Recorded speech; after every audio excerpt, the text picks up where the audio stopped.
Jipoy, kumusta man tong gisugon ako nimo ganiya? Katong gitugon nimo ganiya ma. Gitugon ako ng baka mana. Napainom na akong baka ganiya ma. Mayo. Nya, wala problema na nahurot ang isa ka balde. Daghan sa giinom. Daghan sa man. Unsay pasabot yung mga isa ka balde bang nahurot? Ay, kabuang naman Jipoy. Unsa man nimo pagpainom ng baka? Day, unsa man gigamit nimo day og dili balde? Gibaso na ko ma. Hoy, kabuang nimo Jipoy. Di sa makakitag baka nga gibaso pagpainom.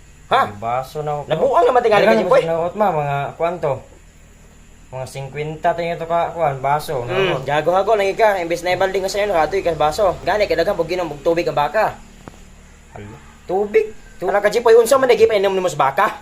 Tubig di pa. Naglibog na ko nimo unsa man nagipainom nimo dai? Og dili tubig. Dayon nganong gadala-dala mga botelya sa mong kilid. Nganong gisuk-sok man kana unsa may rason na? Ngano man na ha?